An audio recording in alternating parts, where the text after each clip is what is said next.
ইরানের দেয়া হত্যার হুমকিতে ভয় পেয়ে রীতিমতো লুকিয়ে বিমানযাত্রা মার্কিন প্রেসিডেন্ট ডোনাল্ড ট্রাম্পের।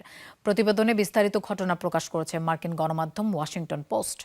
তুরস্কে নেটো সামিট শেষে সবার সামনে বিমানের এক দরজা দিয়ে উঠে খাবারের কন্টেইনারে করে গোপনে বের হয়ে যান অন্য দিক দিয়ে। সাথে থাকা সাংবাদিকরা বোঝার আগেই অন্য বিমানে পৌঁছান ব্রিটেনে।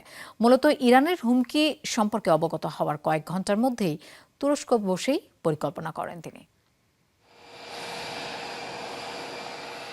গাড়ি থেকে নেমেই এয়ারফোর্স ওয়ানে উঠছেন মার্কিন প্রেসিডেন্ট ডোনাল্ড ট্রাম্প।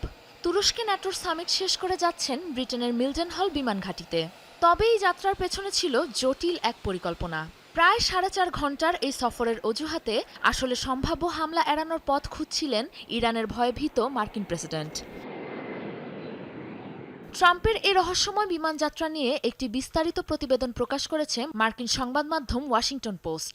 নাম প্রকাশে অনিচ্ছুক এক মার্কিন কর্মকর্তার স্বীকারোক্তিতে প্রতিবেদনটিতে উঠে এসেছে ইরানের হত্যার হুমকিতে ভয় পাওয়া ট্রাম্পের কর্মকাণ্ডের চাঞ্চল্যকর কিছু তথ্য। প্রথমে কাতারের দেওয়া উপহার নতুন এয়ারফোর্স ওয়ানে চড়ে সম্মেলনে যোগ দিতে আসেন ট্রাম্প। যা শেষ করে ব্রিটেনের উদ্দেশ্যে রওনা হওয়ার সময় চড়ে বসেন তার পুরনো এয়ারফোর্স ওয়ানে। নতুন বিমানটির নিরাপত্তা জটিলতা ও পুরনো বিমানের স্মৃতির টানে এই সিদ্ধান্ত নেওয়া হয়েছে বলে জানান তিনি। বাম দিকের দরজা দিয়ে প্রথমে বিমানে ওঠেন তিনি। কিছু সময় পর তার পিছু নেন সাংবাদিকরা। এরপরই শুরু নাটকীয় ঘটনা। সাংবাদিকরা উঠার পূর্বেই বিমানের বিপরীতের দরজা দিয়ে আগে থেকেই রাখা একটি কেটারিং কন্টেইনারের মাধ্যমে নিচে নেমে যান ট্রাম্প। দ্রুত উঠে পড়েন অন্য আরেকটি সামরিক বিমানে। ব্রিটেন পৌঁছানোর পর গোপনে অন্য এক প্রবেশপথে তাকে ফিরিয়ে নিয়ে যাওয়া হয় পুরনো এয়ারফোর্স ওয়ানে। এর প্রায় 40 মিনিট পর নেমে আসেন মার্কিন প্রেসিডেন্ট।